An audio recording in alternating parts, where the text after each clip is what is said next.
Ok.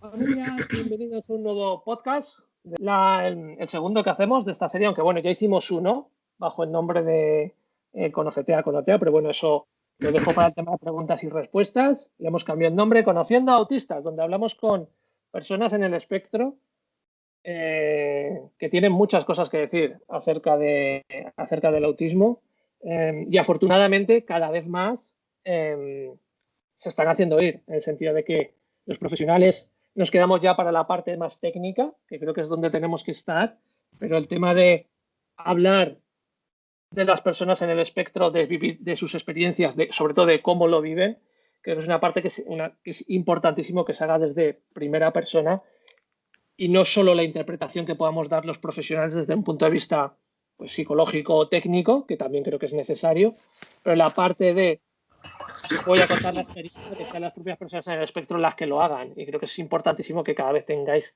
más voz en este sentido.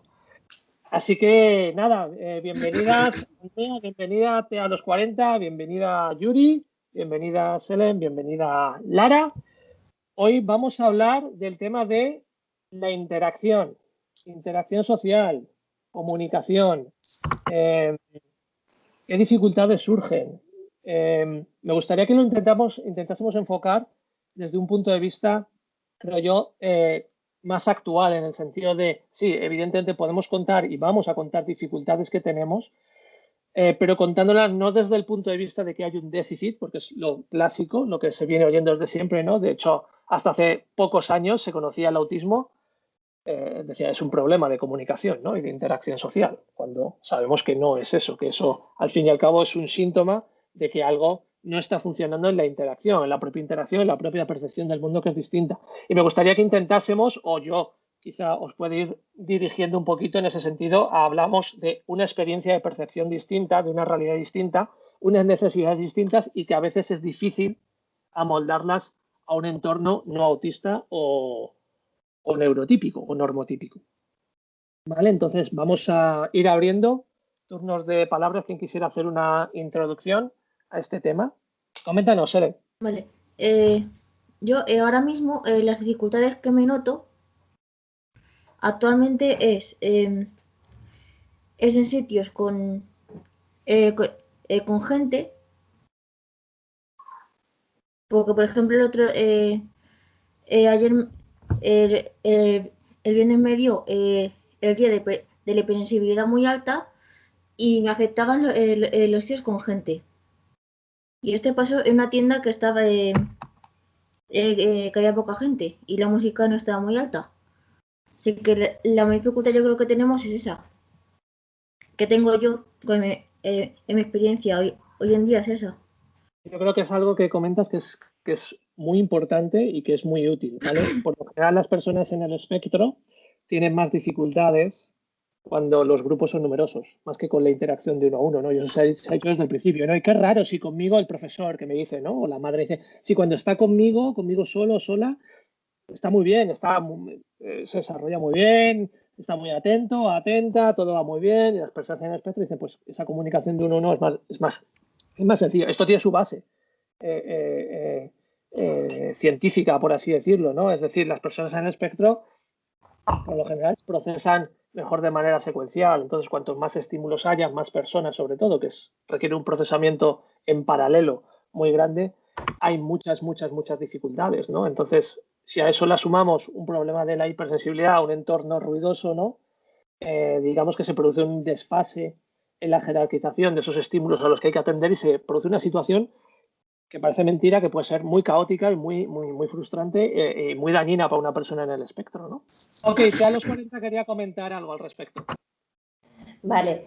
Yo en tema de interacciones sociales también tengo muchas dificultades. Me pasa como a Selen también, los grandes grupos me agobian, pero también me agobia mucho cuando son también grupos reducidos, cuando es una persona sola con la que tengo que interactuar, una anécdota mía que me pasa mucho cuando yo quedo con amigas, por ejemplo, nunca quedo con una amiga sola, vamos, nunca, o intento no hacerlo. El mínimo para mí siempre tenemos que ser 3 personas, porque así me puedo evadir. me vado. En determinados momentos me vado y ellas se pueden hablar entre ellas y puedo tener ese respiro. Yo con una persona solo hablando mucho tiempo o un ratito me empiezo a agobiar. Esa interacción continua, ¿no? Con esa velocidad muchas veces, ¿no? Que es la que se producen los intercambios conversacionales de una persona neurotípica, por lo general, igualmente, tiene una explicación neurológica, ¿no? El procesamiento, por lo general, de la persona autista es más profundo y, por tanto, a veces no es tan rápido o tan demandante como la que tienen las personas neurotípicas. Entonces, suele también, si es una persona sola la interacción y es muy intensa, lo que decimos, ¿no? No da sus espacios, ¿no? Para procesar, para pensar, esa charla un poco también insustancial, ¿no? Que se produce a veces que también a las personas en el espectro, pues, le suele llegar a cargar, ¿no? Es decir, si no tienes nada interesante que decir, no digas nada. No hace falta que digas, mira el sol, mira las nubes, como ya las veo, joder. En la calle igual que tú, ¿no? Ese tipo de cosas también influyen y es un buen punto el que dices, ¿vale? No siempre el uno a uno tiene por qué ir mejor y a veces se buscan esa serie de recursos de decir, salgo con más gente para poder evadirme, poder descansar, recargar un poco de cucharas, ¿no? Y después me vuelvo a meter en la conversación, ¿no? Muy interesante. A los 40, muchas gracias. Andrea, y después Lara. A ver, yo tengo que decir que yo soy, o sea, a mí no se me había ocurrido que fuera autista porque yo no era consciente de que tenía problemas de comunicación, porque no es algo que me cargue en el momento, es algo que me carga después. O sea, yo estoy en la conversación y estoy bien, y luego cuando cuelgo de repente digo, uff, pero si no me queda nada de energía, pero si estoy para tumbarme y dormir hasta mañana, pero ¿qué ha pasado? Madre mía, eso es que no he dormido bien. Y ya está, y era una de... Y luego con amigas, en plan, en grupos de 2, incluso grupos de 3, yo también estaba bien, o sea, no es una cuestión, mis problemas no son en el momento, o sea, yo no me di cuenta hasta que no empecé a analizarme y hasta que no me lo dijo Daniel, que no era normal tener el cerebro a 1000 como un procesador ahí analizándolo todo y guardando todos los detalles, y, o sea, para mí era lo que yo entendía que era normal, o sea, a mí me funcionaba y a mí incluso mis amigas me tienen por una persona muy social, o sea, me han llegado ya a decir que soy lo que se conoce como una social butterfly y ese tipo de cosas, o sea, yo no era consciente. Entonces luego de repente fue una de, tienes que empezar a espaciar porque es que, claro, es que igual estás siempre cansada porque gastas muchísima energía y tal. Pero no, pero si yo quiero estar aquí con mis amigas y yo me lo paso bien, tal cual. Ya, pero es que luego lo vas a pagar. Y cuando empecé a espaciarlo fue una de, oye, pues es verdad, igual no normal no era que estar queriendo morirse todo el rato. Son el tipo de cosas que te da el diagnóstico que creo que se visibilizan menos en todo el tema del Totalmente. sí, Totalmente. del espectro. Es un dato que es muy desconocido en la literatura, además. Es una de las cosas de las que menos se habla, ¿no? Se habla, pues eso, de esas dificultades en la interacción, pero luego y cuando se consigue esa interacción o se hace esa interacción o esa supuesta interacción exitosa, ¿no? Y se entra dentro en un punto muy paradigmático, ¿no? Porque es como lo que comenta Andrea, ¿no? Yo estoy disfrutando con mis amigas, es como, pero después esto tiene un coste. Tiene un coste tremendo, lo que dice ella, ¿no? Eso de fijarse en todos los detalles, ¿no? Estar súper atenta, que estar procesando en paralelo, ¿no? Continuamente, o sea, trabajando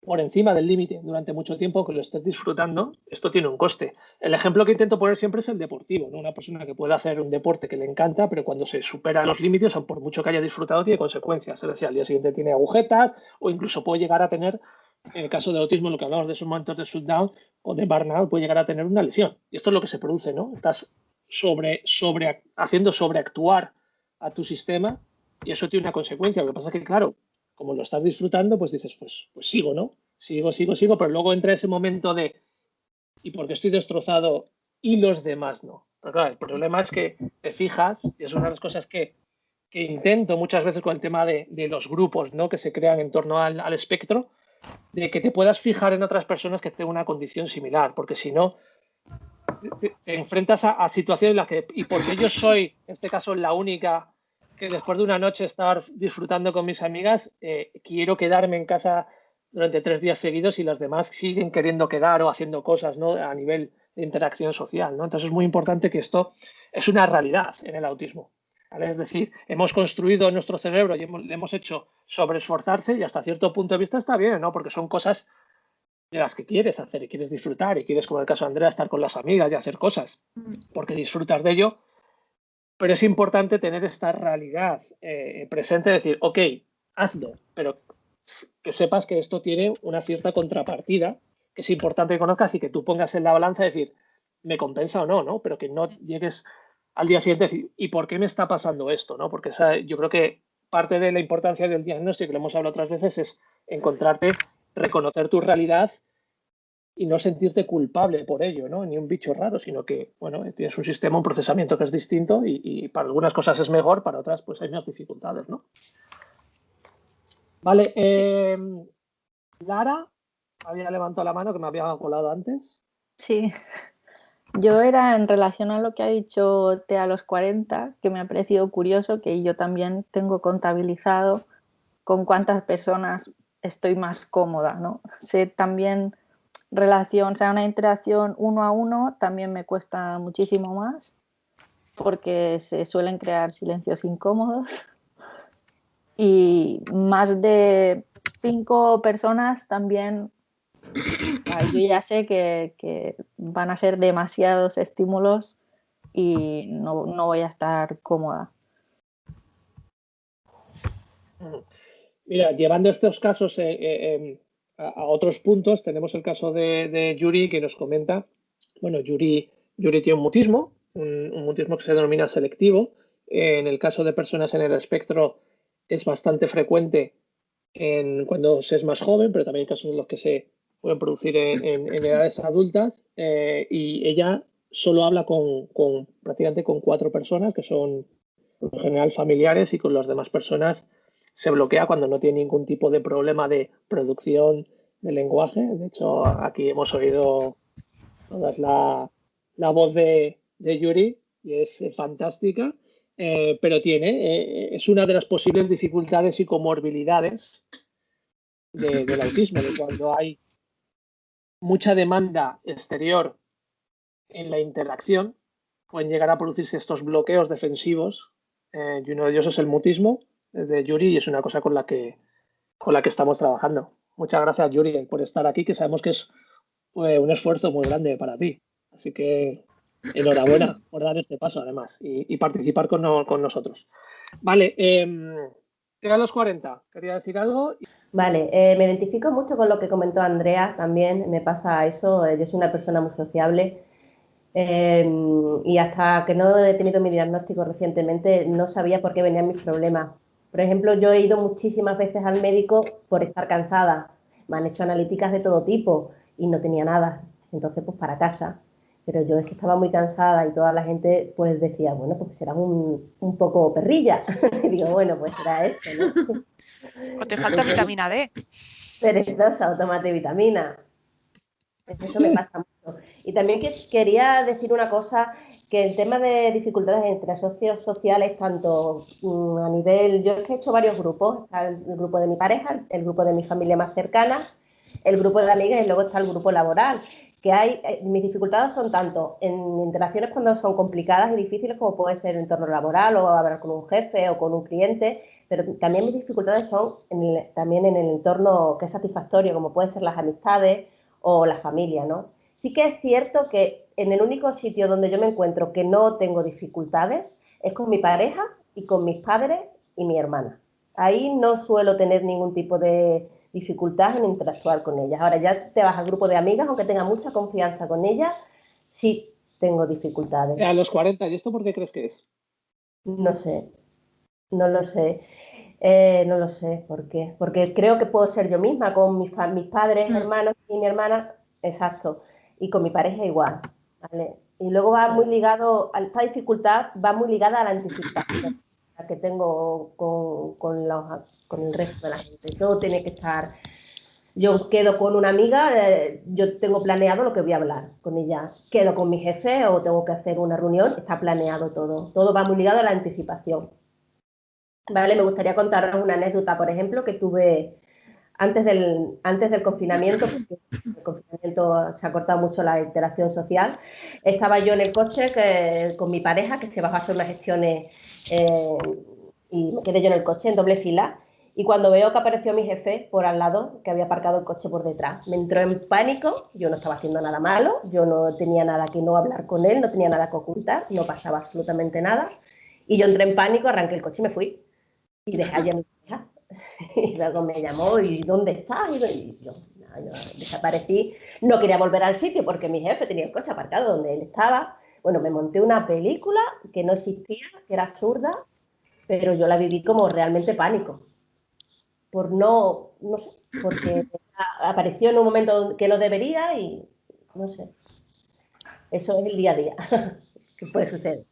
Vale, creo que es un aspecto que es súper importante que hemos hablado, ¿no? Y es una de las cosas que yo, por ejemplo, cuando trabajo con padres, es una de las cosas que más les cuesta entender, ¿no? Y es que el tema de las dimensiones del autismo, de las cosas importantes en autismo, no son entes separados. Y tú lo que comentas es súper importante, es decir, el tema de la anticipación no solo es un tema de agenda, etcétera, es un tema de anticipación a nivel global. Es decir, yo quedo con un amigo o tengo una reunión o tal, este tema de ensayar las conversaciones, ¿no? Que se dice muchas veces y que es algo pues muy normal, ¿no? En autismo, que es que la gente se lo explica a la gente normativa que dice, ¿cómo? ¿Cómo que ensayas la conversación que vas a tener con un amigo? ¿Cómo es que vas a llamar al centro de salud y ensayas la conversación? ¿Cómo es que no? Ese tipo de cosas, ¿no? Porque precisamente esos entornos desconocidos, esas falta de anticipación, ¿vale?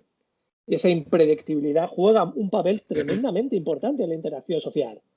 ¿Vale? Entonces es súper normal que ante situaciones desconocidas, nuevas o que puedan ser muy cambiantes como son los seres humanos, produzca estrés y que produzca ansiedad y que haya esa necesidad de organización, anticipación, etcétera, etcétera. Súper importante. Gracias, a los 40. Selen. Vale, sí se me oye.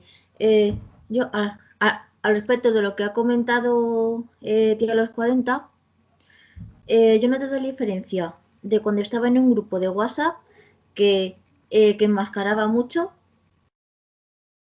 y estaba súper agotada. Y ahora que me propuse de hace unos años atrás no enmascararse yo misma, he notado menos cansancio. Y he notado también que se han quedado que la gente con la que hablo, que los pocos amigos que tengo ahora y la familia, yo noto menos cansancio y menos dificultades. Creo que es súper importante el hecho de que es una de las cosas que suelo comentar en el tema del diagnóstico. Es decir, esta es la realidad que hay, pero fuera la realidad es muy distinta. Entonces necesitas al menos un espacio en el que poder ser tú mismo, tú misma en este caso, ¿no? Decir, oye, mira, yo soy autista, no tiene nada de malo, pero entiendo que fuera no puedo en determinadas circunstancias o no debo o no es prudente o no me compensa ser yo misma por las consecuencias que puede tener porque estamos en un mundo que es injusto, esto es así y hay que entenderlo. Pero sí tiene que haber un espacio de seguridad en tu propia casa, en el entorno cercano, en el que puedas ser tú misma sin ningún tipo de problema, en el que puedas necesitar anticipar todo, en el que puedas estar con tu estereotipia y no te miren mal ni te juzguen, en el que te puedas decir, oye, necesito estar una hora separado de mi familia, esto no significa que no os quiera, sino que necesito una hora para poder descansar y recargar energía o cucharas, ¿no? Creo que estos aspectos son súper importantes. Y claro, lo que dice Selen está muy bien, puede tener la contrapartida de decir, oye, puedo perder cosas por el camino, evidentemente, porque hay gente que no es empática o no está dispuesta a hacer el esfuerzo de entenderte. Esto es normal, es una cosa que hay que asumir que puede pasar cuando una sale del armario, ¿no? Autista, ¿no? Que puede haber gente que sea muy empática y habrá gente que no, ¿no? Pero es una cosa que creo que es importante hacer, aunque sea en el entorno más cercano, en el entorno familiar, decir, oye, yo necesito tener un espacio de no masking 100% y no sentirme culpable y no tener que estar engañándome, ¿no? Porque una de las cosas más que más se da, sobre todo en mujeres, es el tema del masking, que se da poco en hombres, se da más en mujeres y es algo que puede llegar a tener una serie de trastornos a nivel emocional, cognitivo-emocional, es muy importante si se hace de manera continuada. Estamos hablando de realizaciones, etcétera, etcétera. Entonces es importante tener esa seguridad. Yuri nos comentaba que tenía un grupo de amigos que se han ido todos y quien más le entiende es su hermano. Y doy fe de ello, además. Andrea, ahora sí has levantado la mano, ¿no? Sí, ahora sí. Vale, pues ala. No, yo quería decir que en mi caso mi familia es precisamente la gente que más ansiedad me genera. Es como muy... Lo hablábamos el otro día por el grupo que precisamente para mí las navidades han sido un infierno porque me sentía acorraladísima todo el rato, porque pasa mucho, supongo que pasará en más casas Sí, yo creo típicas que españolas. Yo creo que, Andrea, que es algo que suele ser así. Es decir, o hay mucha Sí, comprensión o hay mucha dificultad añadida sí, en este tema, ¿no? sí, sí, No genera una posición intermedia, sino que suele ser bastante radical. sí.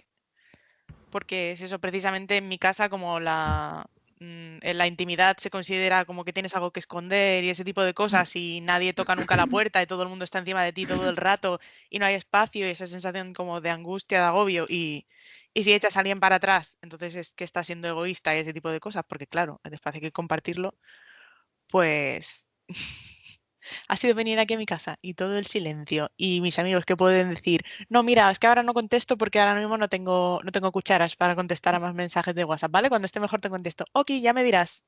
Y ya está. ¿Qué diferencia? Qué Sí, guay, ¿eh? Claro. sí, El poder entender eso es fantástico porque, o sea, la gente que no es autista y que no puede empatizar con esta parte no se da cuenta la cantidad de energía que desgasta y los sentimientos además de culpa que genera el hecho de que te diga, ¿y por qué no contestas? Y no pasa nada. sí, Y eso también me pasa a mí. Si yo también me agobio con las cosas, ese tipo de comentarios además son muy dolorosos, entiendo. sí, sí. Pues entonces todos somos un poco autistas.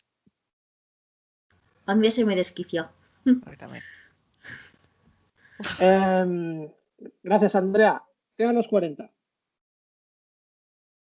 Yo, por ejemplo, en mi casa no tuve ese problema y cuando estuvimos teniendo esa conversación me puse en tu situación, Andrea, y yo me hubiese cambiado todo muchísimo. Yo creo que si yo a lo largo de mi vida no hubiese tenido mi casa, mi espacio, en mis momentos de que se me respetase, mi puerta cerrada, aunque con mi familia he tenido problemas, evidentemente no es que todo sea de flor, pero vamos, yo era mi refugio. Yo me iba del mundo exterior y me metía en mi casa y me recargaba. Y considero que ha tenido que ser bastante difícil si esa situación es así. Vale. Otra cosa que me pasaba mucho, por ejemplo, con el que la gente no te entienda, tus silencios, ¿no? Y tu espacio. Por ejemplo, a mí una vez se me murió un perrillo y yo estuve desconectada de mis amistades una semana, un mes, no sé, y me echaron en cara que desapareciese. Es que no entiendo cómo haces eso. Y me lo echaron, no lo entendían, no me entendieron y me lo echaron en cara. La gente te echa en cara cuando desaparece. De hecho, fíjate, tuve un niño hace 20 meses que nació prematuro. A mí la situación me desbordó bastante. Y no lo comuniqué a mis amigas que había dado a luz. Me fui enormemente criticada. No lo entendían, que cómo podía haber hecho eso. Si toda la gente paría, que por qué problema había ahí. No había ningún problema. Yo es que no necesito contarlo y yo estaba a lo que estaba a cuidar a mi niño y estaba 100% a eso y no necesito. Eso la gente no lo entiende. No es que no las quiera, no es que no sean mis amigas, no hay esos sentimientos, solo que no necesito contarlo en el momento que yo lo necesite o quiera y lo haré como hice. Pero sí sé que fui criticada, no entendida por todas. Sí, yo a raíz de esto pienso que es importante diferenciar el no quiero o no puedo. Porque yo realmente muchas veces sí que he querido quedar con amistades y a veces he dicho que no porque yo sabía en qué momento estaba y que si iba, o sea, las consecuencias que iba a tener. Yo ya me conozco, sé que si estoy en un momento que pues ahora sé que no tengo muchas cucharas, si voy a gastar las pocas que me quedan y luego voy a estar, pues no sé, el tiempo que necesite igual tirada en la cama sin poder hacer nada. Entonces, claro, cuando, pues, si vives sola y tal, estupendo, pero cuando tienes pareja y ahora que tengo un niño pequeño, pues no me puedo permitir ese lujo que antes igual sí que me podía permitir. Y también a raíz de los grupos de WhatsApp y todo esto, yo muchas veces soy de, pues eso, no contestar, o ya contestaré cuando pueda.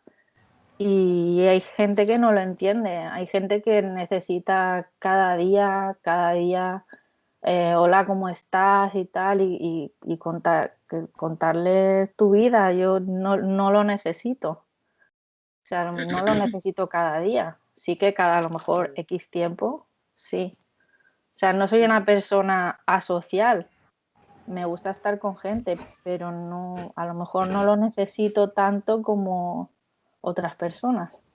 Yo a veces intento explicar a la gente que tiene una pareja, conocido o familiar en el espectro y en el tema de la comunicación lo que planteas, la que es súper interesante, es el hecho de que aquí hay una diferencia muchas veces de intensidad, de necesidad de intensidad.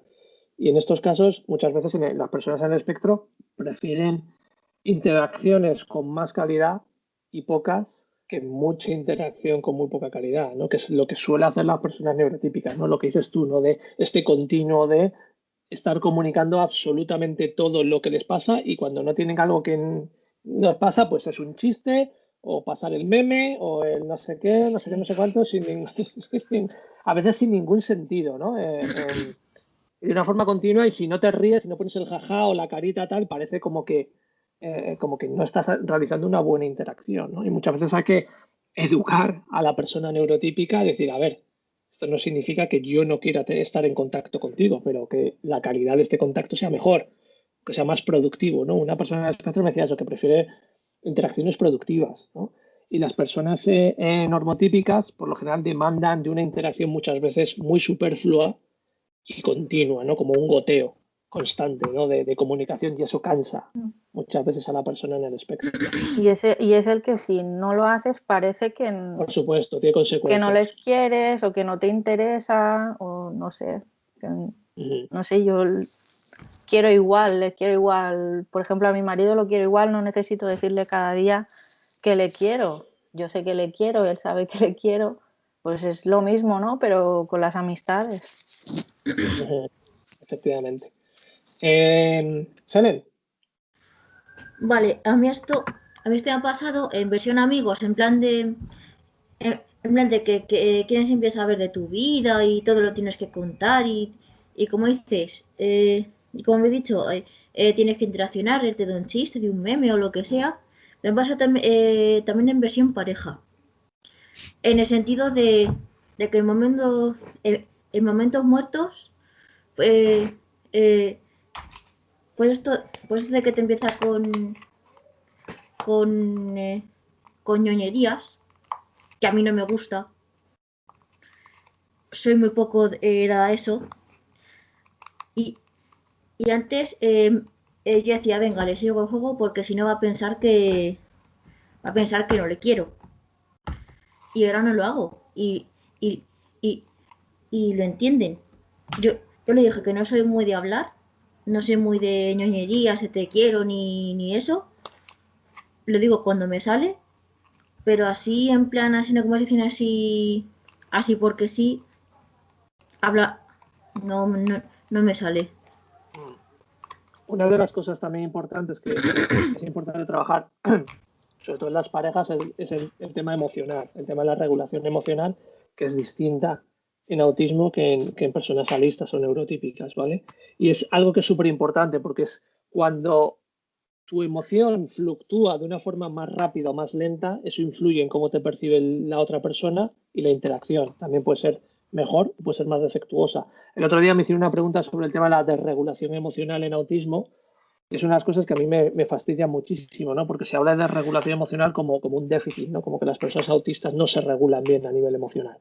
Es una cosa que me toca bastante las narices porque es otro gran desconocido del tema del autismo, ¿no? No es que las personas autistas no tienen una desregulación emocional. Lo que pasa es que su regulación emocional es distinta de la normotípica, pero no es mejor ni peor. Por lo general, en el autismo, por el hecho de la dicotomía de pensamiento y esta polarización un poco, sí es cierto que puede haber una fluctuación más rápida de los estados de ánimo, pero se alcanzan picos muy grandes hacia arriba, pero también hacia abajo. En cambio, lo normotípico es más lento, no se llega ni tan arriba ni tan abajo, pero es más lenta. Entonces, claro, hay un desfase temporal en las emociones. Entonces, cuando una persona está muy arriba, el otro empieza a subir, y cuando, por ejemplo, la persona autista baja y baja ya de golpe, la otra persona todavía ni ha terminado de subir y empieza a bajar. Entonces, hay momentos en los que, ¿por qué sigues enfadado? O sea, a mí ya se me ha pasado, ¿no? Este tipo de cosas de tiempos, que es muchas veces lo que sucede. No es que sea mejor ni peor, es que nos movemos a tiempos distintos, a velocidades distintas. Esto también se indica con la velocidad de procesamiento. Entonces, no es tanto una desregulación emocional, sino que, es que me tengo que regular para ti emocionalmente, porque no te regulas tú emocionalmente para mí, ¿no? O porque no encontramos lo que sería lo mejor, entiendo yo, lo más justo, un término medio a la hora de relacionarnos, pero conociendo cómo se regulan las emociones en cada uno de nosotros. ¿Te a los 40? ¿Haya levantado la mano? Sí, a mí, por ejemplo, a diferencia de Lara y de Sele, me pasa lo contrario. Yo soy muy empalagosa. A mí mi pareja me dice que le digo mucho que le quiero, que lo agarro, que no, eso, que la agobio. Que la agobio. Que no tengo punto medio. Me dice que o le quiero mucho o que me enfado y le odio. O sea, esto es, vamos de un lado para otro. Para que veamos que no, siendo el mismo, siendo todas autistas, también somos diferentes, ¿no?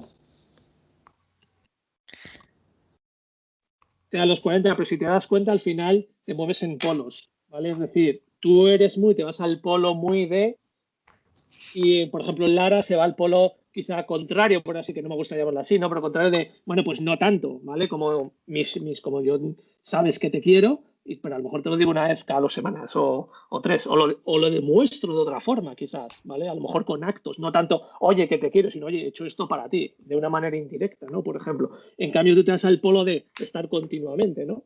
¿Vale? Y volvemos un poco a eso, a que lo importante es que te ayudes con tu pareja o con tu entorno a encontrarte cómoda en esa situación y que la otra persona entienda cómo eres, pero que porque tu proceso de pensamiento es así, que no que significa que te tengas que adaptar continuamente, que es lo que se ha pedido siempre al autismo, ¿no? Y por eso es que estás desregulada emocionalmente, es como, bueno, a ver, si te tienes que enfrentar tú a lo que me enfrento yo día a día, a ver cómo lo hablamos, ¿no? Y luego entiende, ¿no? Vete a la base, ¿no? De mi regulación emocional antes de decir que es que estoy desregulada, por ejemplo. ¿Andrea? Sí, nada, yo iba a decir que yo también me identifico mucho con T a los 40 porque yo también, a mí, o sea, yo he perdido ya la cuenta de las veces que se han pensado que estaba liada con una de mis amigas solamente porque somos muy intensas. Porque es una amistad muy intensa, amistad intensita, como en el siglo XIX, las señoras. Porque es eso, o sea, yo en mis grupos de amigas tenemos muy claros marcados los límites. Sabemos que si alguien no aparece y no manda mensajes, o sea, no todas las personas son neurodivergentes, pero sí tienen a lo mejor trastornos de ansiedad o de depresión y sabemos que no siempre estar ahí hablando es lo que mejor te viene. Entonces, a veces tú no vas a aparecer esta época porque estás peor, la siguiente seré yo porque estoy en un meltdown y no tengo energías y todas sabemos que todas tenemos los grupos de WhatsApp silenciados o de Telegram están silenciados y ya está, y apareces cuando te viene bien y cuando no, pues no. Y yo soy muy de llegar ahí. Ahora tengo una amiga que está pasando una mala racha y le dije, mira, yo no te voy a preguntar cómo estás porque no me sale. Me cabreo muchísimo cuando me lo hacen a mí y prefiero seguir estando en contacto contigo, que creo que a la larga te va a ayudar más. Saber que tienes a alguien aquí con quien puedes hablar que el hecho de que te esté preguntando todos los días cómo estás. Y ella me lo agradeció y me dijo, mira, la verdad es que ahora mismo cuando alguien me pregunta cómo estoy, cierro el grupo y ya no vuelvo. Entonces, me alegro de que me lo digas así yo. Bueno, pues si sabes que si quieres hablar conmigo, puedes hablar conmigo, pero no te voy a preguntar cómo estás. No me lo preguntes tú a mí tampoco. Ok. Y nada, ya está. Es un poco una cuestión de encontrar, de respetar los límites del resto y de aprender a dibujar esos límites. Que creo que es una habilidad emocional que no se valora lo suficiente. Totalmente de acuerdo, totalmente de acuerdo. Además es una postura muy asertiva por tu parte y muy pragmática y has tenido la suerte de encontrar a alguien que está muy receptiva a esa situación y no tanto al manierismo social de, oye, pregúntame cómo estoy porque supuestamente tienes que hacerlo, ¿no? Y que muchas veces se hace obligación casi, ¿no? Y esperando que la otra persona está ni te responda o te responda muy rápido y quitarte de ese muerto que se suele decir, por así decirlo, cuanto antes, ¿no? En cambio, tú has encontrado una forma muy humana y muy pragmática de comunicarlo y ella te lo ha agradecido porque en realidad es que es mucho mejor así. Sí es. Vale, tema de los 40 y si os parece avanzamos a algún otro temilla más. Vale, no había levantado la mano, se había quedado pulsada. Vale, pues despúlsala, porque está ahí. Muchas gracias. A los 40. Vale, me gustaría que hablásemos un poco del tema de infancia, ¿vale? Creo porque es un aspecto que a lo mejor puede ayudar muchas veces a mamis y a papis que están ahora con el tema de la interacción social, es que no miran los ojos, me preguntan, mi hijo, mi hija, ¿cuándo va a hablar? Eh, Me gustaría que me contaseis vuestras experiencias en este sentido. Vale, pues si no os importa, puedo empezar yo. Empieza, Selene. Vale, pues yo de pequeña eh, intentaba hacer amigos, o sea, intentaba hacer amigos y, y, y no lo conseguía. Así que al final me iba siempre, como no funcionaba, decía, mira, me quedo yo sola aquí jugando con la arena en el parquecito y fuera. Y, y esa frustración ha hecho que me cueste mucho, más todavía, socializar. Vale, en tu caso entonces estamos hablando de que sí había intención, pero el fracaso es lo que te dijo, mira, no merece la pena, ¿no? Lo que he comentado algunas veces a algunos padres, dices, es que no lo intenta, y digo, bueno, pero lo intentaba antes sí, y yo les digo, ¿y qué sucedía? Claro, porque tú te puedes dar tortas contra una pared hasta cierto punto, luego ya la evitas. Y dices, pues no me voy a dar más tortas, ¿no? Entonces es súper importante, es una de las cosas que les comento, que en las interacciones hay que intentar ayudar a que sean fructíferas, porque si no, con el tema de la baja tolerancia a la frustración y el hecho de estar fracasando continuamente, al final lo que te hace es que te retrae los intentos de interacción, que no significa que no quieras seguir haciéndolo, pero lo que pasa es que tomas más precauciones hasta el punto en que te inhibes, ¿no? Te alejas. ¿Tea a los 40? Sí, yo sí también quería interactuar con la gente, sí he sido sociable, pero me pasaba también que no iban a buen puerto. Tengo muy pocos recuerdos de la infancia, ¿vale? Yo recuerdo en Parvulario que era discriminada, hacía bullying conmigo, no recuerdo los porqués ni nada, pero sí recuerdo varias cosas. Luego hubo un momento que cambió la situación, cuando avancé un poco más, que eso ya fue cuando empecé el colegio, que tuvo un mecanismo de defensa que fue, pues bueno, pues el más fuerte. Y entonces, igual que ellos me hacían cositas, pues yo me hice amiga de la malota del grupo y eso me ayudó un poquito a tener amigos y a interactuarme.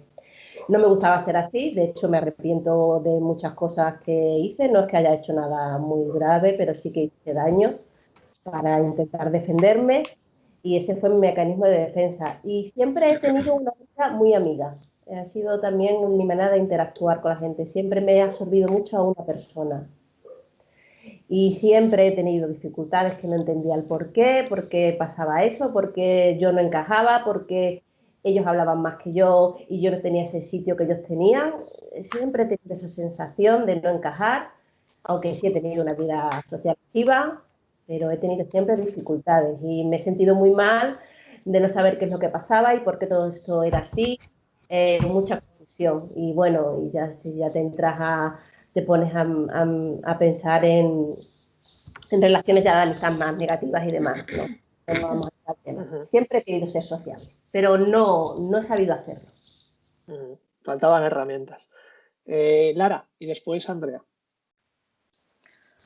A ver, que yo recuerde, tampoco es que tenga muchos recuerdos de la infancia, pero que recuerde, yo no me considero una persona sociable, creo, también lo tendrían que decir los demás, pero yo creo que no lo soy, siempre me ha costado muchísimo, creo que soy una persona muy tímida Y de la infancia, sí que recuerde en el colegio y tal, me costó mucho, pero de hecho el grupo de amigas que tengo ahora sigue siendo el mismo que las conocí en el cole, vamos, con 6 años o así.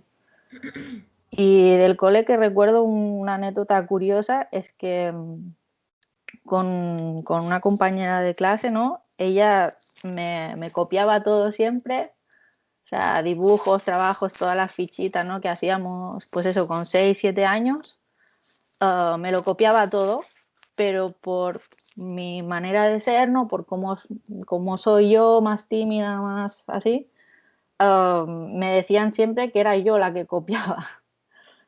Los profesores y la otra chica pues decía que yo se la había copiado y yo no era capaz de decir que no, que era ella la que me copiaba, ¿no? De hecho, bueno, tuve episodios de volver a hacerme pis en la cama y todo eso porque no era capaz de expresarlo verbalmente. Hasta que, bueno, se dieron cuenta y tal en el colegio y se solucionó.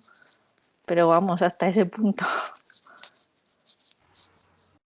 Algo que es bastante común, ¿no? Cuando tenemos esas dificultades de interacción, a veces podemos tener una interacción, ¿no? Lo que se dice, bueno, pues que esta persona sí es autista, pero ¿cómo es autista? Mira, si tiene amigos, tiene amigas, pero es en esos detalles en los que la interacción se vuelve un poquito más compleja, cuando entran mecanismos que tienen que se relacionan con el tema de teoría de la mente y con la práctica, ¿no? de patrones de comunicación más asertivos, es lo que te da muchas veces la pista, ¿no? Decir, a ver, esta persona sí está interactuando, pero está claro que no está cómoda, que aquí está pasando algo y por qué pasa, ¿no? Y descubrir la naturaleza de esas dificultades son importantes para aprender a dar, por ejemplo, como el caso del que nos estaba comentando Lara, ¿no? De una respuesta asertiva, ¿no? En ese tipo de situaciones, ¿no? Y es una cosa que después se arrastra, ¿no? A la etapa adulta.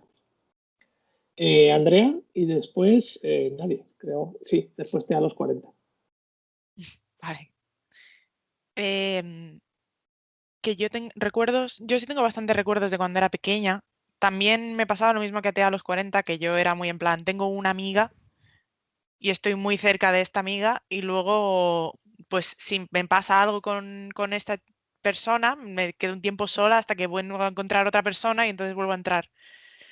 Sí que es verdad que tuve episodios de bullying, pero más hacia la ESO, no tanto en la infancia. Entonces, era una mezcla de solamente quiero estar con esta persona en particular y si no prefiero estar sola y no me interesa, no me interesa estar en los juegos estos de, no sé, pues eran 10 niñas jugando a las mamás y a papás y tenían ahí montada la casa y el internado y el supermercado de al lado y era una de, pues no sé, no me interesa, yo tengo aquí mis movidas y monto mis juegos y si alguien se quiere unir, pues me parece bien, pero si no, estoy bien sola, gracias.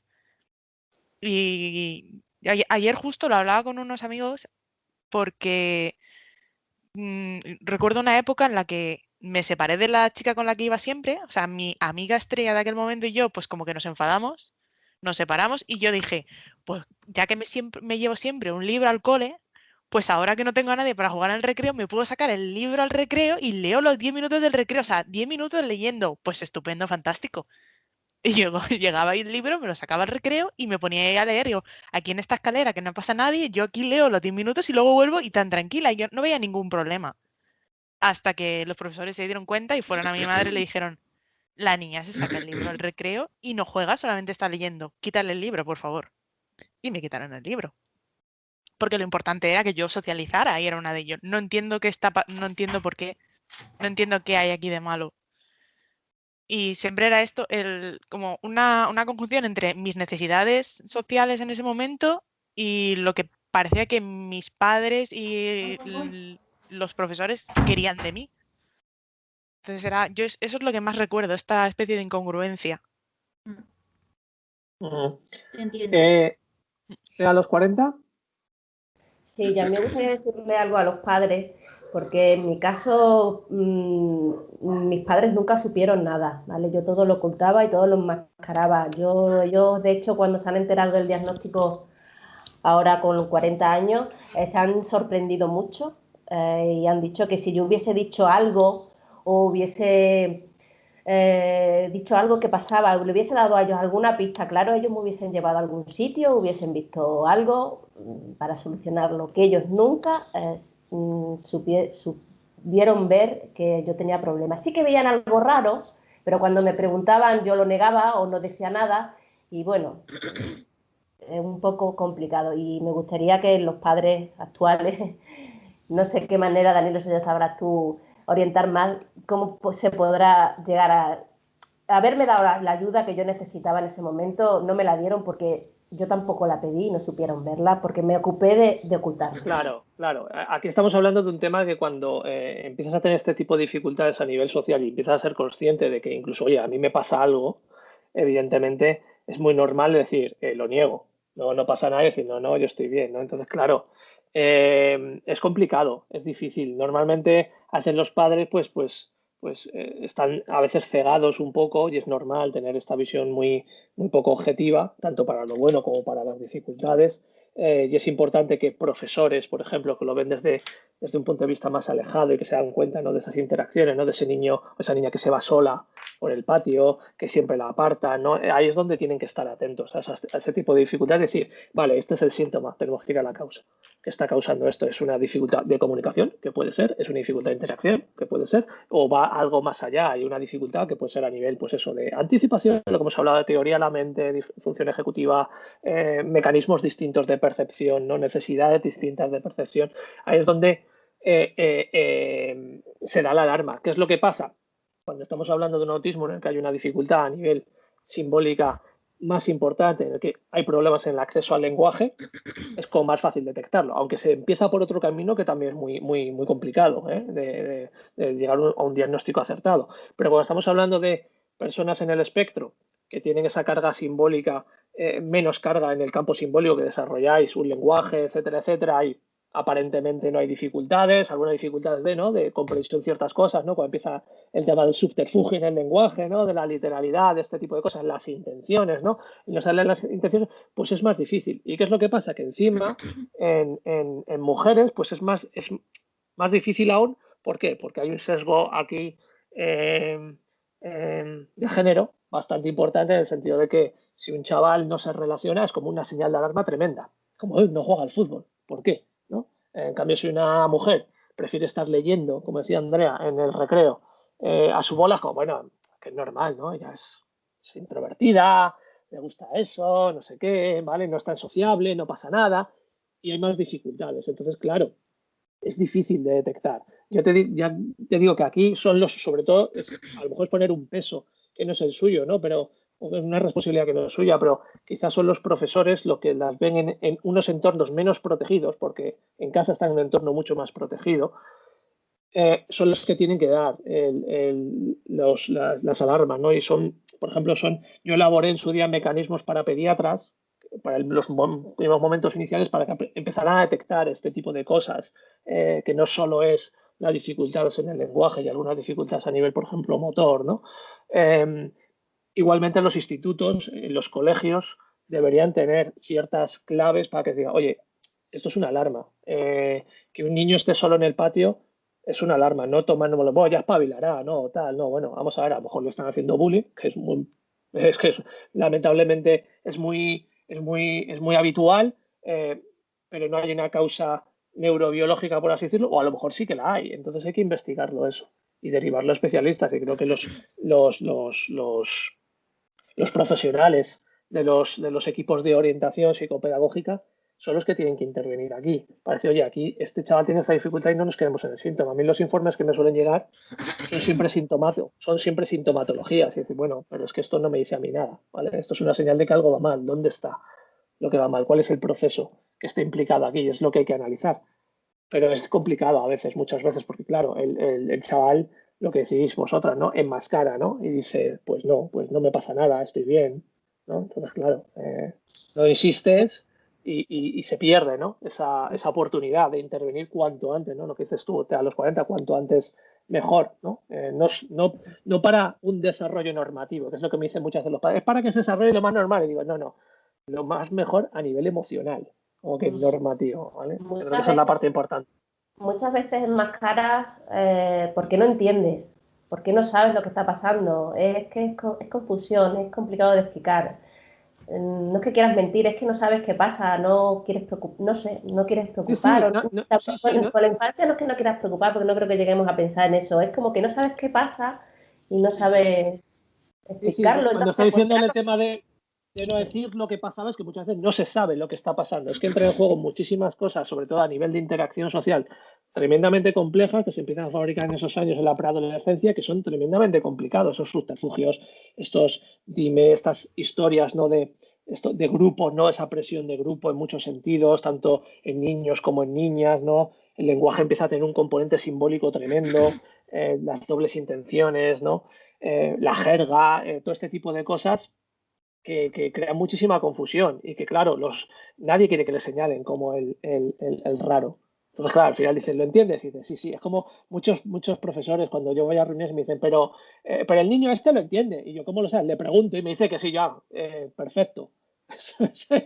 Ya, entonces no hagamos ninguna pregunta más, señoría, nada, pues estupendo. Los chavales es normal y lo hemos hecho no solo las personas del espectro, también los normotípicos de decir sí, cuando no te has enterado de nada porque no quieres asomar y que te señalen, ¿no? Y es normal. Y te vas a tu casa sin saber qué ha pasado y eso se va acumulando muchas veces, ¿no? Gracias. Andrea. Yo, si tengo que decirle algo a los padres de niños autistas es que los escuchen, porque yo dejé de pedirle ayuda a mi madre porque yo le pedía la ayuda y yo le contaba lo que me pasaba y mi madre siempre era es que es culpa tuya, es que no te esfuerzas. Y la que me dijo estas navidades fue que es que, claro, cuando yo era pequeña no había psicólogos y esas cosas. Mamá, tengo 26 años, yo juraría que los psicólogos existen desde antes, pero vale. Que claro, que ella notaba cosas, pero claro, pero que bueno, como que se me iban pasando y tal cual, y yo era una de mamá. Si yo o sea, yo te he pedido ayuda a ti llorando. Con 8 años le dije, mamá, llévame al psicólogo porque es que no entiendo. Y fue una de, tú lo que tienes que hacer es hacer los deberes, que no haces los deberes. Si hiciera los deberes todo iría mejor. Y es eso, o sea, es muy importante también escucharnos. O sea, y luego siempre es culpa nuestra porque no hablamos. Y luego a veces es que hemos dejado de hablar porque te rindes. Si hablo y no sirve de nada, si solamente me trae más problemas, ¿para qué voy a hablar? Creo que eso también está bien tenerlo en cuenta. Creo que es algo que además que es muy habitual, ¿no? Y que muchas veces los padres me preguntan, y yo muchas veces incluso en sesiones con ellos le digo, ¿y le has preguntado a él o a ella? Porque muchas veces como que los padres adivinan, ¿no? la respuesta de los peques y ni siquiera les han preguntado. No se lo dicen.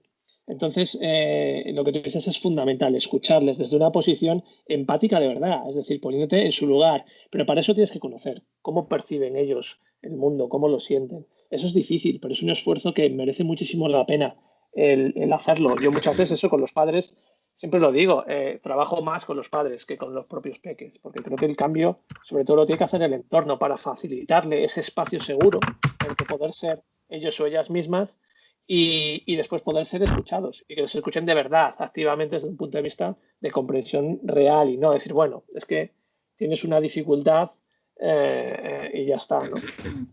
Yuri nos está comentando aquí que su madre, que tampoco la entiende, que había tenido una amiga pequeña que hablabas con ella, pero en casa, que en la escuela no, en el entorno más seguro para ella, sí que lo podía hablar cuando estaban ellas solas, pero que en la escuela no, ¿no? Cuando hay más personas es más difícil para una persona con mutismo el poder hablar.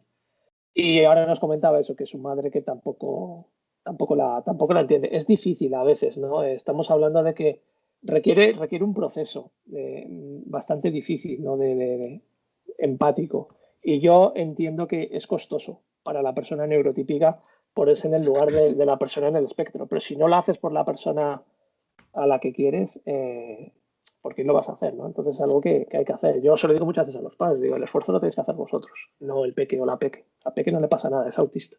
Simplemente percibe el mundo de forma distinta y ella o él necesita ahora que tú, adulto, le des las herramientas necesarias y tú te adaptes. Lo que no podemos hacer pedirle a un peque es que se adapte al mundo sin darle ningún tipo de estrategia, sin darle ningún tipo de herramienta, porque eso además genera un sentimiento de culpa terrible, de decir, oye, es que tú tienes que hacer tú tienes, esfuérzate, ¿no? Es que no te esfuerzas lo suficiente, es que no hablas lo suficiente con tus amigos, es que tal, es que tienes que acertar tú, y el entorno absolutamente nada. Eso es una barbaridad. Es como si estás aprendiendo un idioma nuevo y sin saber absolutamente nada te sumerges, ¿no? Esa inmersión es tremenda, ¿no? Esto que se hace a veces, ¿no? Esto puede tener muchas consecuencias en esa persona, ¿no? Entonces, siempre, y una de las bases del trabajo con peques en el espectro es el aprendizaje con ayuda, porque es fundamental que ellos vayan ganando la confianza de la gente que tienen alrededor para poder diseñar herramientas que les ayuden a sobrevivir en un mundo que muchas veces es muy distinto a cómo lo perciben. Selen.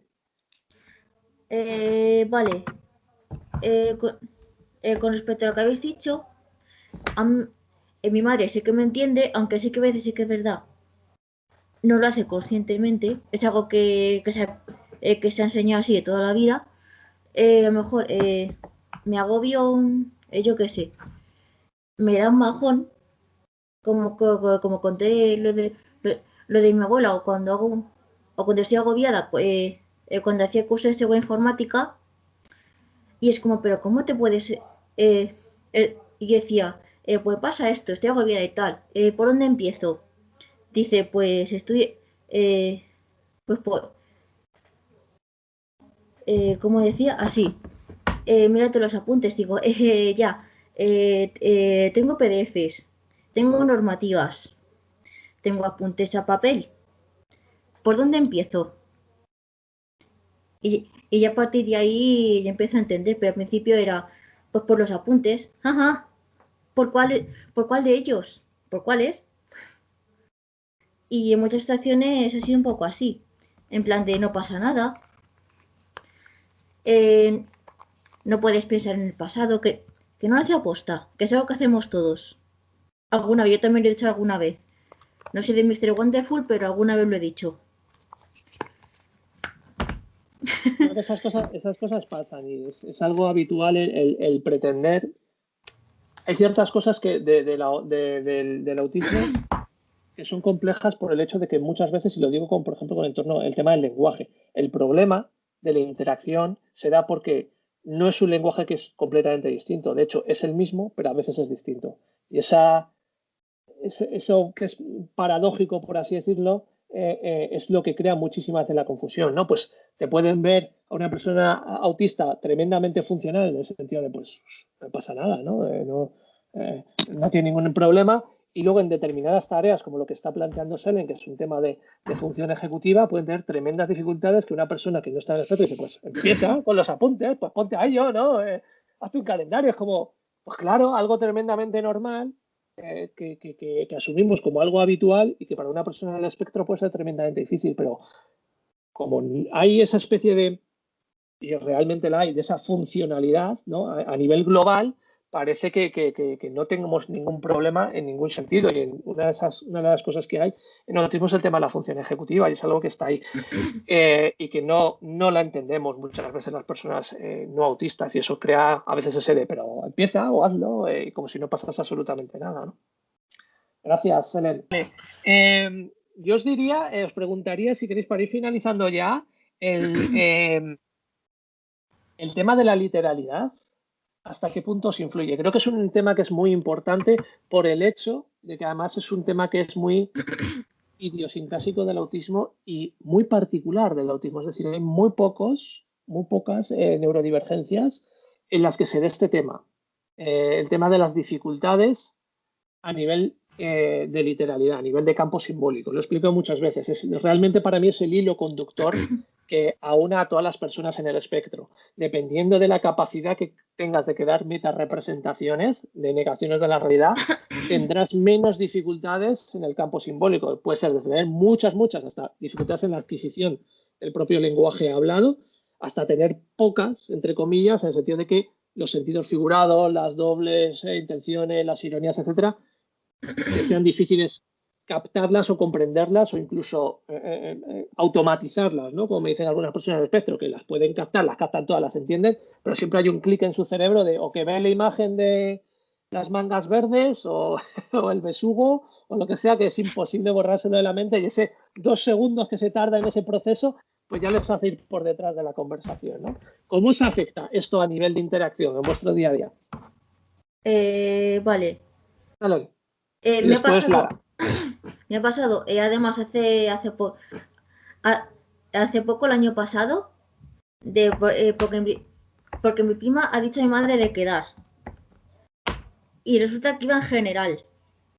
Y yo pensaba, bueno, pues conmigo no quiere quedar, no sé qué. Luego un día viene a casa y me dice, oye, que digo a tu madre de quedar, pero es para todos. Digo, vale, pero es que si no me incluye, si no me siento incluida.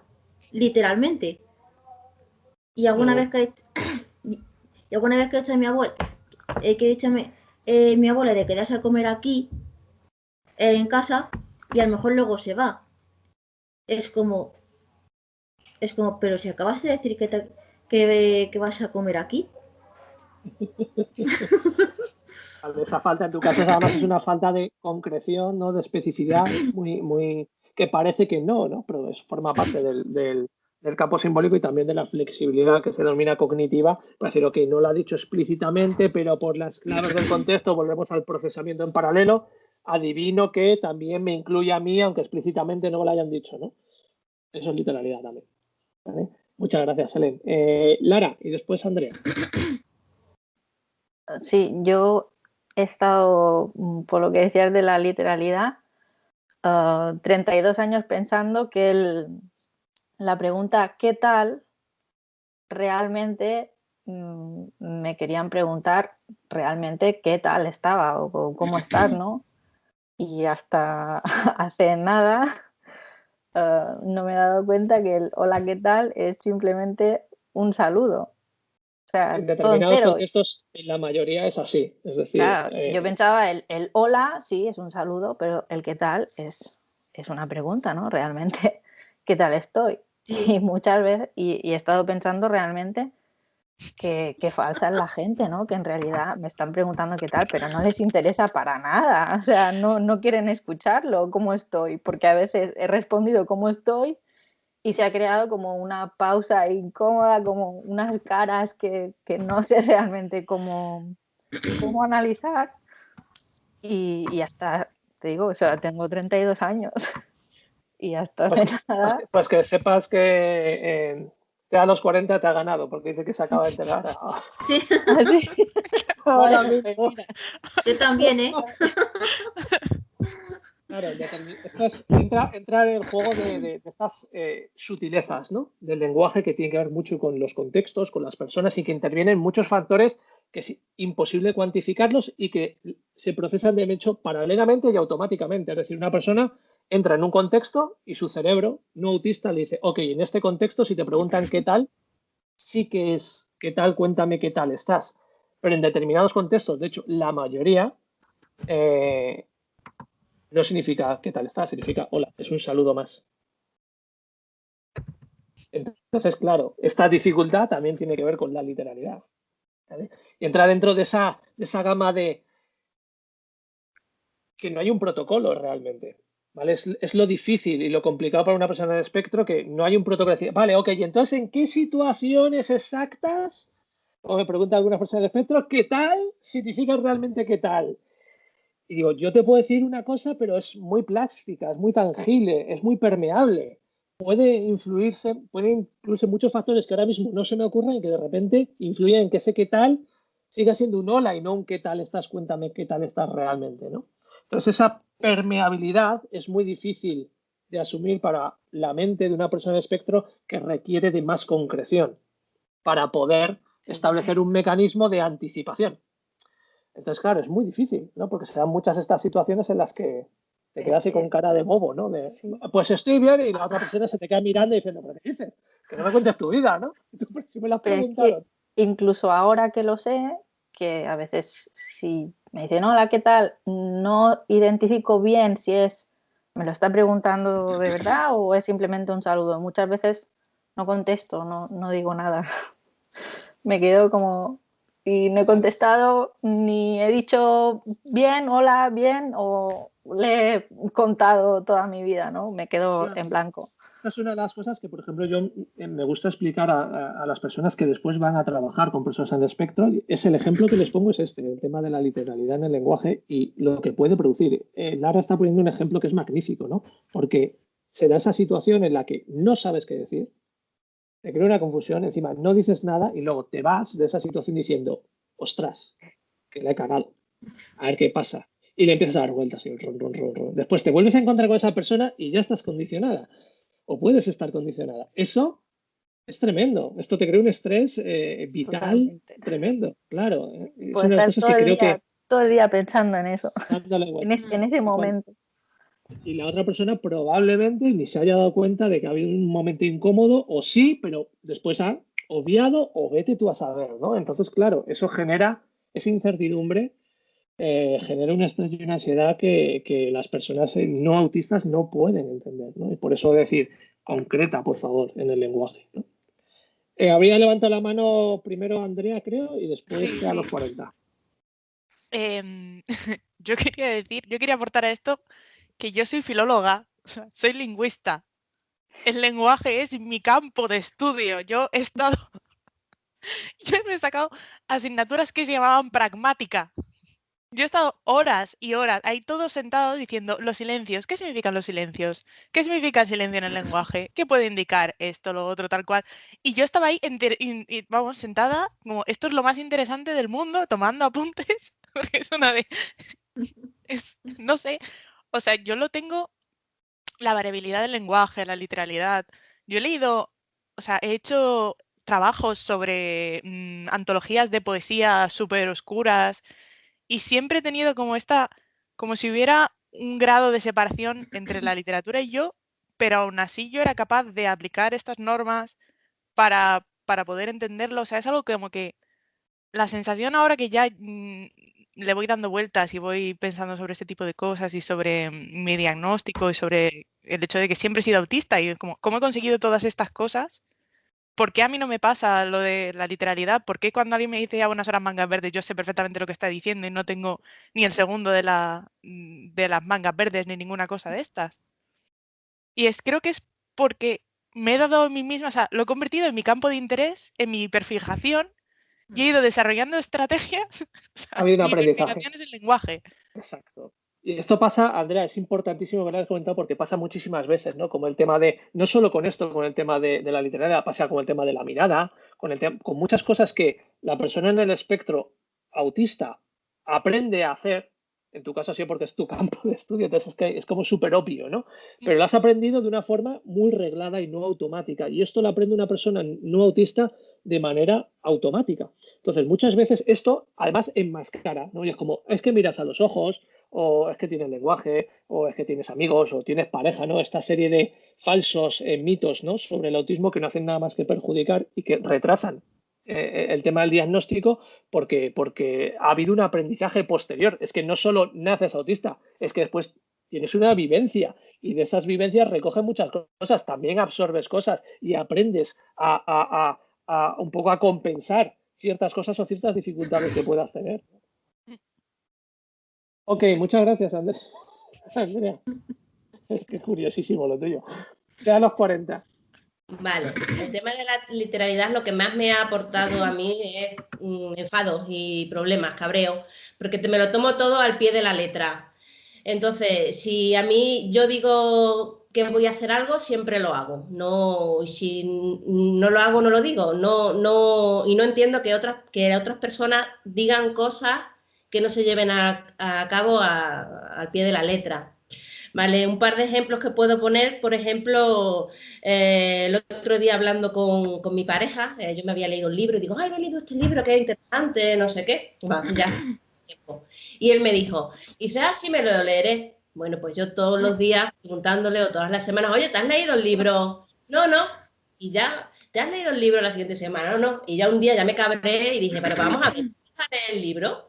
Porque yo quería comentar con él y no entendía si me dice que se va a leer el libro, porque no se lee el libro. Para mí era una mentira y ya está ya el lío montado. Hasta que no me explicó que para él eso es un pensamiento, que tiene como posible que hará, pero que no, vamos, que no solo vale. En definitiva. Y como eso, bueno, pues en temas de trabajo igual, te llamo esta tarde para ver tal informe y no me llaman. Cabreo.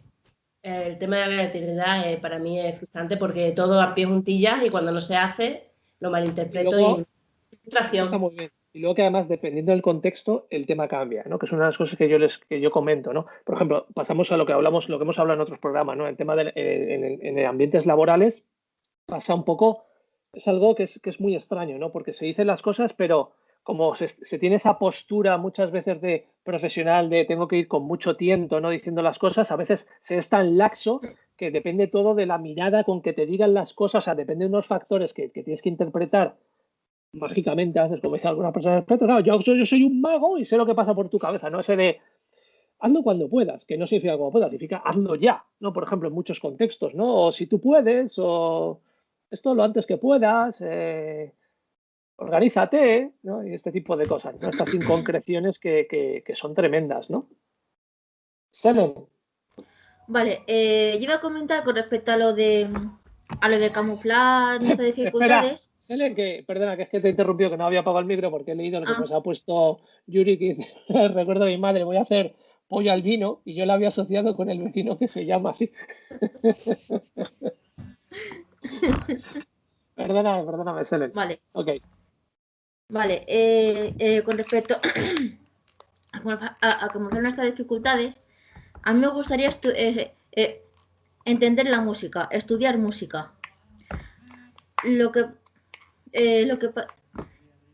Y entender y a veces me planteo el por qué nos afecta la música que escuchamos. Que esa es imposible respuesta, pero bueno. Y la dificultad es que es muy abstracto. ¿Por qué la nota 2 se ha llamado? Yo qué sé. No. O entender el pentagrama. El pentagrama realmente es una de las cosas que algunas personas en el espectro tienen dificultades precisamente por esto que comentas tú. Al fin y al cabo es una metarepresentación, es decir, no representa exactamente lo que tú ves, por ejemplo, en tu caso, en la guitarra. En tu caso te iría mucho mejor trabajar con una tablatura que te indican los trastes. Dice, toca la cuerda número 1, la prima, en el traste 12. Y haz un vibrato que se representa de esta forma, ¿no? Eso es una forma menos simbólica para las personas en el espectro. Sí, y ahí tengo dificultad. Pero sigo en YouTube que precisamente analiza música por pistas y demás, y cuando dice algo, se escucha este sonido paneado a la izquierda, y yo entiendo lo que es, no sé por qué, pero yo entiendo que se escucha en la izquierda, o esta guitarra está a la derecha y el bajo paneado a la izquierda. Sí, eso también depende del contexto. Si es un amigo que me ha dicho, o amiga que me ha dicho que me va a llamar, digo, bueno, vale, es una amiga, pero por ejemplo, para cita del médico, me dicen, cuando me dicen, la semana que viene te llamaremos, vale, lunes, martes, miércoles, jueves, viernes, sábado, domingo. ¿Qué día? ¿A qué hora? En concreción. Efectivamente, ese tipo de inconcreciones, que también tiene que ver con la flexibilidad, pero también con la literalidad, son muy difíciles para una persona de espectro. Ahí es esa necesidad imperiosa, ¿no? de clarificar. Es una de las cosas que además es difícil de entender por una mente no autista. Es decir, necesito que me digas la hora exacta, no que me digas dentro de un rato, o luego, o si eso, ¿no? Ese tipo de cosas es súper importantes. Así para resumir, una de las cosas que suelo comentar yo a los padres cuando hablan de este tema y cómo pueden ayudar mejor a sus peques, una de ellas es el tema de ser lo más literales posibles, porque hay muchos momentos en los que no sabemos cuánto están entendiendo y un peque no te va a decir siempre eso que es. Muchas veces lo que hablábamos antes, ¿no? Se van a callar y vamos a nosotros interpretar que lo han entendido. Entonces, intentar ser muy literales y muy concretos, sobre todo cuando intentemos explicar aspectos que son importantes. Y después un tema que es súper importante, y para eso hablamos del tema de la anticipación, es la predictibilidad. Es decir, es el aspecto más importante. Necesitamos que que nuestros peques nos vean como sujetos muy estables, que cuando decimos una cosa la cumplimos, cuando decimos no, siempre es no. Es decir, eso nos convierte muchas veces en referentes para ello, ¿no? En líderes, en el sentido de que saben a qué atenerse con nosotros. Y en un mundo tremendamente caótico, para las personas, los peques autistas sobre todo, el tener una base muy sólida y saber qué se puede esperar de sus seres queridos, en este caso de sus padres, creo que es la parte más importante. Bueno, familia, pues si os parece lo dejamos aquí. Muchísimas gracias a todas por participar. Como siempre, esperemos que sea de mucha ayuda a personas, tanto a personas en el espectro como personas no autistas que quieren conocer más lo que es el autismo, conociendo de palabra de las propias personas autistas, que creo que es súper importante. Y si os parece, nos vemos en otro próximo podcast. ¿De acuerdo? Pues muchísimas gracias a todos. Cuidaros mucho. Un saludo. Chao. Chao. Hasta luego.